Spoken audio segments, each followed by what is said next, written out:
नमस्कार बच्चों। मैं Sushil Saini, government model senior secondary school Dholera, Nangal Chaudhari, Nangalgarh, Haryana. आज हम कंट्रोल एंड कोऑर्डिनेशन का भाग 2 पढ़ेंगे।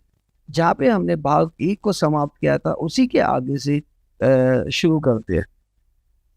इस अध्याय में हम निम्नलिखित के बारे में चर्चा करेंगे: विभिन्न प्रकार के तंत्रिका तंत्र, मानव मस्तिष्क की आंतरिक संरचना एवं कार्य प्रणाली, उस कार्य को पहचानने जो मस्तिष्क प्रतिवर्ती क्रिया करता है। चर्चा करेगी मस्तिष्क कैसे नाजुक अंग और उसके ऊतकों की सुरक्षा कैसे की जाती है। आइए कंट्रोल एंड कोऑर्डिनेशन के सिस्टम को समझें। क्या स्पाइनल कॉर्ड का फंक्शन, स्पाइनल कॉर्ड यानी मेरुरज्जु, इसका कार्य सिर्फ रिफ्लेक्स एक्शन है, प्रतिवर्ती क्रिया है? नहीं। इंसान एक सोचने वाला प्राणी है। ये सोचता है, विभिन्न प्रकार से सोचता है। स्पाइनल कॉर्ड जो एक न्यूरॉन से बनी होती है, नर्व से बनी होती है, लाखों हजारों न्यूरॉन से बन के एक नर्व्स बनती है, एक तंत्रिकाएं, एक सिस्टम बनता है जो कि ब्रेन जो मस्तिष्क के अंदर जाके मिलता है, उससे जुड़ता है। ये हमारे मेरुरज्जु है। इसके बीच में से ये नीले रंग की और ये लाल रंग की जो ये तंत्रिकाएं हैं, ये न्यूरॉन से बनी हुई है। किस प्रकार से ये मेरुरज्जु से जुड़ी होती है? संचार यहाँ से माध्यम से प्रोसेस होके ब्रेन में पहुंचता है और ब्रेन से स्पाइनल कॉर्ड के माध्यम से ऑर्गन्स के पास इंफॉर्मेशन पहुंचती है, सूचना पहुंचती है। उसके हिसाब से ये कार्य करता है। ये हमारा मस्तिष्क है, जो ब्रेन है, जो मेन कंट्रोल करता है जो भी सूचनाएं हमारे शरीर में पहुंचती है, और ब्रेन से जो सूचनाएं हमारे अंगों में पहुंचती है। ये एक ब्रेन का स्ट्रक्चर है जो इसके अंदर, ये पूरा जो ब्रेन है, इसके 3 पार्ट्स होते हैं, 4 पार्ट्स होते हैं, अभी हम पढ़ेंगे। और इन डेलिकेट पार्ट, जो नाजुक, जो हमारे दिमाग के जो पार्ट्स हैं, जो उनको ये जो हड्डी है जिसको हम बोलते हैं स्कल, इसको हम प्रोटेक्ट करते हैं। यहाँ पे मुख्य कार्य होता है इन सिस्टम के अंदर एक पेरिफेरल नर्वस सिस्टम और एक सेंट्रल नर्वस सिस्टम बनता है। सेंट्रल नर्वस सिस्टम क्या होता है? इस वीडियो के माध्यम से हम देखेंगे कि सेंट्रल नर्वस सिस्टम जो इनवॉलेंटरी एक्शंस होते हैं, जो हमारे विल से, इच्छा से कंट्रोल नहीं होते। फॉर एग्जाम्पल, हमें सांस लेना है, हम चाहें तो हम बोले कि सांस रुक जा, वो रुकेगा नहीं। हम सोचते हैं कि पाचन शक्ति ना हो, वो कभी रुकेगा नहीं। अगर हम बोल दें कि दिल धड़कना बंद कर दे, तो कभी रुकेगा नहीं।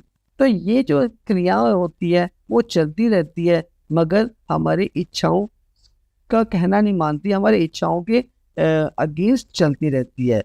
इस सेंट्रल नर्वस सिस्टम, जिसको हम केंद्रीय तंत्रिका तंत्र बोलते हैं, इसके अंदर मस्तिष्क और स्पाइनल कॉर्ड इसके मुख्य अंग हैं।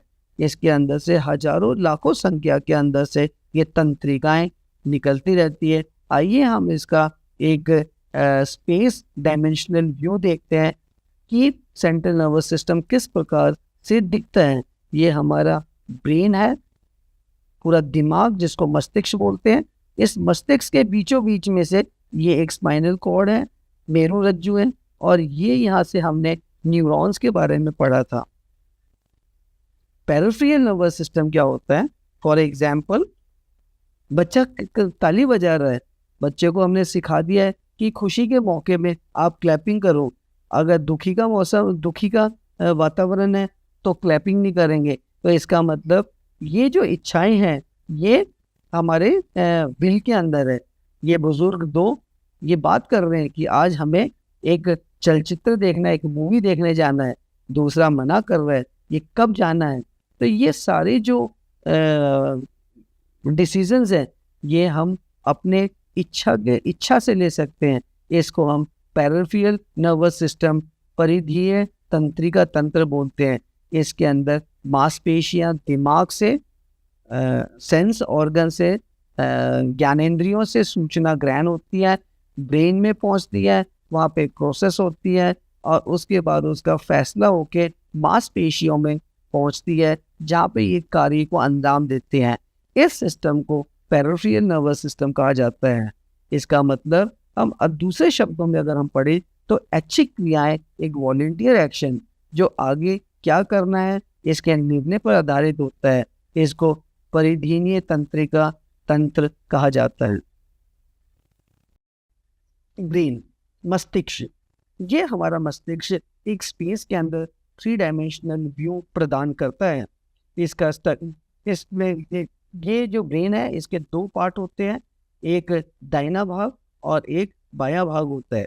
इसके बीचों बीच अगर हम इसको काट दें और इसका ट्रांस सेक्शनल व्यू देखते हैं तो हमें पता चलेगा कि इस मस्तिष्क की संरचना क्या है, इसके कितने पार्ट है, कौन कौन से इसके मुख्य अंग है। आइए हम अध्ययन करते हैं। ये हमारा ब्रेन का पार्ट है जिसको बोलते हैं अग्रिम मस्तिष्क, मध्यम मस्तिष्क और पश्चिम मस्तिष्क, four brain, mid brain and hind brain. Hind brain के 3 पार्ट होंगे, 3 अंग होते हैं।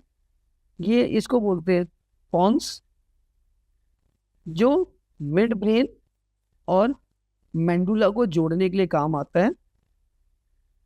ये सबसे जो बड़ा हिस्सा है इसको छोटा दिमाग बोलते हैं, जिसको अनुमस्तिष्क बोलते हैं, सेरिबेलम। इन सबको मिला के ये बनता है हिंड ब्रेन। इसको ये मिड ब्रेन होता है, मध्यम मस्तिष्क रहता है। इसके अंदर 3 होते हैं पार्ट। इसको हाइपोथैलेमस बोलेंगे, यहाँ पे प्यूटरिटी ग्लैंड और थाइमस, ये 3 प्रकार के इसके अंदर अंग होते हैं। सबसे बड़ा भाग जो होता है ब्रेन का वो होता है फोर ब्रेन। फोर ब्रेन जो इंटेलिजेंसी प्रदान करता है, मतलब हमारे 5 सेंस ऑर्गन्स होते हैं, आँख, नाक, कान, स्किन, जीभ, खुशबू। यहाँ से ये सूचना हमें प्राप्त होती है और ये सूचना यहाँ पे इस मस्तिष्क में, ये जो सबसे बड़ा ब्रेन है इसको फोर ब्रेन या अग्रिम मस्तिष्क कहते हैं। ये सारे वॉलेंटियर एक्शंस जो हमारे ऐच्छिक जो कार्य होते हैं वो यहाँ से कंट्रोल होते हैं। सपोज जो सोचने का जो कार्य होता है वो हमारे फोर ब्रेन से होता है। लर्निंग, जो भाषाओं को सीखना होता है, ये हमारे फोर ब्रेन से होता है। उदाहरण के तौर पे सपोज हमने एक चित्र दिखाया, सपोज एक कुत्ते का चित्र दिखाया, तो हमारे दिमाग ने उस चित्र को यहाँ पे अंकित कर दिया कि ये कुत्ता ऐसे दिखता है। मगर हमने थोड़ी देर के बाद उसी को हमने एक घोड़े का चित्र दिखाया, तो हमारे मस्तिष्क में ये एक मेमोरी स्टोर हो गई थी, कुत्ता इस प्रकार से है, और इसके अंदर इंटेलिजेंस आ गई कि हम उसके अंदर संधि विच्छेद कर सकते हैं कि ये कुत्ता है और ये घोड़ा है। इस प्रकार की इंटेलिजेंसी जो है वो अग्रिम मस्तिष्क में आ गई है। हमें सेंस करने की जो चेतना है वो हमें अग्रिम मस्तिष्क में मिलता है।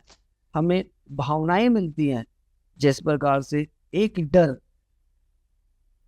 स्कैरिंग, प्यार और पेन। ये जो कार्य, ये जो भावनाएं हैं वो फोर ब्रेन के अंदर समाहित है। फॉर एग्जाम्पल हमें बोला कि हम तुम्हें दिल से चाहते हैं, मगर ये दिल से नहीं चाहते। दिल तो कुछ काम ही, दिल तो धड़कता है, मगर चाहना क्या होता है, प्यार करना कहाँ होगा? प्यार करना ये अग्रिम मस्तिष्क में होता है। मगर जो चेतनाएं होती हैं, जिस प्रकार से हंगर, भूख, स्लीप, निंद्रा और प्यास, थर्स्टीनेस और स्लीप, जो नींद आ रही है आपको, एंगर, गुस्सा, वो हमारा ये जो ग्लैंड है जिसको हाइपोथैलेमस ग्लैंड बोलते हैं, ये कंट्रोल करता है अचेत क्रियाएं जो होती हैं, और कुछ होती है वॉलेंटियर्स। एक वीडियो के माध्यम से देखेंगे कि खाना रखा हुआ हमारे पास, आंखों से देख रहे हैं तो हमें रोटी का चित्रण हमारे फोर ब्रेन में आ गया, ये पनीर की सब्जी है और ये आलू की है। तो इस प्रकार से हमारे फोर ब्रेन ने ये डिस्टिंग्विश कर दिया है कि कौन सी पनीर की है, कौन सी आलू की, कौन सी गोभी की है। ये जो सूचनाएं हैं ये हमारे सेंस ऑर्गन से मिली और हमारे फोर ब्रेन के अंदर जाके स्टोर हो गई है। Parts of the mid brain, ये हमारे मस्तिष्क के भाग, जो मध्य मस्तिष्क है, ये सबसे छोटा ब्रेन है। इस प्रकार से ये जो ब्रेन का जो मुख्य कार्य है, ये कार्य ये फोर ब्रेन और हिंड ब्रेन को जोड़ने के बीच में जो कंट्रोल एंड कोऑर्डिनेशन है, इनवॉलेंटियर जो एक्शंस हैं वो कंट्रोल करता है। यहाँ पे जैसे हमने डिस्कस किया था, दर्द, नींद, जागने के चक्र के महत्वपूर्ण भूमिका को निभाता है। इसका कार्य बहुत कम होता है, सबसे ज्यादा फोर ब्रेन और हिंड ब्रेन का होता है। मस्तिष्क के भाग जो पश्चिम मस्तिष्क होता है, हिंड ब्रेन, जिसके मुख्य अंग होते हैं पोन्स एंड मैंडुला। ये जो हिस्सा जो मैंडुला है, ये जो मैंडुला और मिड ब्रेन के जो बीच के अंदर जोड़ने की जो कड़ी है उसको पोन्स बोलते हैं। ये साइड में जो अपना एक गोला सा ये जो आप देख पा रहे हो इसके अंदर, ये है सेरिबेलम। इसका मतलब ये एक छोटा दिमाग होता है। पोन्स एक संरचना जो आपके मस्तिष्क में आपकी रीढ़ की हड्डी, जिसको हम मैंडुला बोलेंगे, और उसको जोड़ती है कार्य, और सोने जागने के चक्र और सांस लेने का कार्य करते हैं। मैंडुला के मुख्य कार्य क्या होते हैं? मैंडुला शरीर का बहुत इम्पोर्टेंट हिस्सा होता है। जिस प्रकार से हमारे जीवन चक्र के लिए कुछ क्रियाएं बहुत इम्पोर्टेंट होती है। फॉर एग्जाम्पल, हमें सांस लेने की जरूरत पड़ती है, चाहे हम सो जाएं, चाहे हम बीमार हो जाएं, सांस चलता रहता है। तो ऐसे जो इनवॉलेंटियर एक्शंस होते हैं उसको क्या मैंडुला ऑब्लिंगेटा कंट्रोल करता है। इसी प्रकार फिल्ट्रेशन, हमारी किडनी नित्य दिन प्रतिदिन किडनी फिल्टर करती रहती है। वो हमारे, अगर हम चाहे कि हमारी किडनी बंद हो जाए मगर ये कार्य करना नहीं छोड़ता, उसको कौन कंट्रोल करेगा? उसको ये मैंडुला करेगा। डाइजेशन, जिस प्रकार से आपको भूख लगती है, आपके खाने के अंदर पाचन शक्ति होती रहती है, आप सो जाते हो, भागते रहते हो, मगर पाचन शक्ति हमेशा चलती रहती है, उसको कौन कंट्रोल करता है? उसको मैंडुला करता है। इसके अंदर कुछ कुछ रिफ्लेक्स एक्शंस होते हैं, जैसे छींक आना, कफिंग, आंखों प्यूपल, जो आंखों के जो अधिक रोशनी हो जाती है वो कम ज्यादा कंट्रोल करते हैं, उसको ये मैंडुला कंट्रोल करता है। अगला जो है मस्तिष्क का भाग है अनुमस्तिष्क, जिसको सेरिबेलम बोलते हैं, इसको जो छोटा दिमाग बोलते हैं। ये हमारे दिमाग जो बैलेंस करना सीखता है। इसके अंदर इसको स्मॉल ब्रेन बोलते हैं। Balancing, coordination between the two work. Coordination का मतलब, उदाहरण के तौर पे मैं आपको समझाना चाहता हूँ कि आज हम एक बच्चा एक साइकिल सीखता है, जब वो सीखता है तो उसने पकड़ना सीखा, तो वो जो टच है, जो पकड़ने का जो फीलिंग है, वो फोर ब्रेन से आके आपके फोर ब्रेन के अंदर यहाँ पे लूप्स के अंदर जाके स्टोर हो गया। उसके बाद उसने कैंची सीखी और फिर उसमें गद्दी पे बैठ के वो पैडल मारना सीखा। तो उसने क्या किया, मोटर पैदल जो चलाना, उसने कैंची चलाना जो उसने सीखा, वो इन्फॉर्मेशन यहाँ पे हो गई। उन्होंने ये सीखा कि कोई बच्चा आ गया है, तो आंखों से उसने देखा और कानों से सुन के उसने घंटी बजाई। ये सारी जो इन्फॉर्मेशन है ये फोर ब्रेन में स्टोर हो गई। मगर जब आपको एक बार साइकिल आ जाती है और आप उसको चलाने लग जाते हो, तो आप कभी नहीं सोचते कि कोई बच्चा आ रहा है तो ब्रेक, वो हमेशा ऑटोमेटिकली ही अच्छा अपने आप ही लगता है। जिस प्रकार से एक मोटर गाड़ी आप सीख जाते हो और जब चलते हो, जब एक्सीलेटर, ब्रेक और अपने आप ये कोऑर्डिनेशन कंट्रोल होता रहता है, उसको क्या बोलेंगे? सेरिबेलम बोलते हैं। ये हमारे शरीर के अंदर एक बैलेंस का काम करता है। अगर हम खड़े हैं तो गिरते नहीं है, उसको कौन कंट्रोल करता है? सेरिबेलम क्रिएट कंट्रोल करता है। जहाँ पे इसको बोलते हैं, जब भी कभी कभी आपने अखबार में देखा होगा, आपने लिखा रहता है शराब पी के गाड़ियाँ ना चलाना। क्यों? क्योंकि शराब पी के जब हम गाड़ी चलाना सीखते हैं तो हमारे जो सेरिबेलम है ये अचेत हो जाता है, ये बैलेंस करना छोड़ देता है, इसके कारण ये एक्सीडेंट हो जाते हैं। सेरिब्रम, ये फोर ब्रेन का मुख्य पार्ट है। अगर आप अखरोट को खोल के देखोगे तो उसके अंदर से छोटे छोटे हेजेस बने होते हैं, छोटे छोटे ग्रूव्स बने होते हैं। इसी प्रकार से फोर ब्रेन ये 5 मुख्य भाग में ये डिवाइड हो जाता है। ये ब्रेन का सबसे बड़ा भाग है जिसको हम प्रमस्तिष्क बोलते हैं, सेरिब्रम बोलते हैं। इसके अपने अपने लूब्स होते हैं। ये इतने ज़्यादा इसका एरिया होता है कि जो 24 घंटे 365 दिन और हमेशा ये इंफॉर्मेशन हमारे सेंस ऑर्गन से आता रहता है और ये हमारे इस फोर ब्रेन के अंदर स्टोर हो जाता है एक मेमोरी के रूप में। इसको सेरिब्रम बोलते हैं। सेरिब्रम मतलब मस्तिष्क का वह सबसे बड़ा भाग होता है। That is a fore brain cerebrum, प्रम मस्तिष्क। अब मस्तिष्क के भाग में जो मिड ब्रेन जो फोर ब्रेन का जो पार्ट है इसको बोलते हैं hypothalamus. Hypothalamus is a gland. Hypothalamus जो अचेत क्रियाओं को कंट्रोल करता है। हमने डिस्कस किया था जिस प्रकार से फीलिंग्स ऑफ हंगर, हमें भूख लगती है, हम प्यास लगती है, थ्रस्टी होते हैं, हम स्लीपी फील कर रहे हैं, हमें जागना है, सोने का चक्र है, ये जो रक्तचाप है, ब्लड प्रेशर, इस प्रकार के जो कार्य होते हैं इसको हाइपोथैलेमस ग्लैंड कंट्रोल करता है। अगला है प्यूटरिटी ग्रंथि। प्यूटरिटी ग्लैंड इसको बोलते हैं। ये पीयूष ग्रंथि है। ये अपने हॉर्मोन्स जितने भी हमारे शरीर के अंदर जो ग्लैंड होते हैं, वह अंग जिसके अंदर हड्डियां नहीं होती, जो रस छोड़ते हैं, जो केमिकल्स छोड़ते हैं और अपने एक्शंस को कंट्रोल करते हैं, that is known as a pituitary gland. मस्तिष्क का वह पार्ट जो सबसे कठोर होता है उसको हम खोपड़ी बोलते हैं और स्कल बोलते हैं। एक हड्डी के बॉक्स के अंदर के तरल पदार्थ होता है, एक गुब्बारे के मस्तिष्क जैसा होता है। इसके अंदर पानी भरा होता है, एक फ्लूइड भरा रहता है ताकि इसके अंदर ये सुरक्षित रह सके। और इसमें जो झिल्ली होती है उसको मेनिंजाइटिस बोलते हैं। इस ब्रेन को बांध के रखता है आपस में।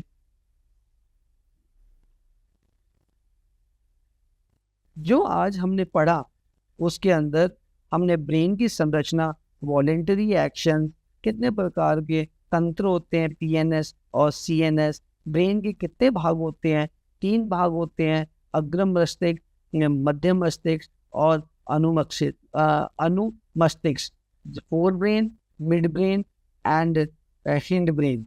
हिंड ब्रेन के 3 जो इसके अंग होते हैं, पॉन्स एंड मैंडुला होते हैं। इसी प्रकार फोर ब्रेन का जो सबसे बड़ा भाग होता है उसको सेरिब्रम बोलते हैं।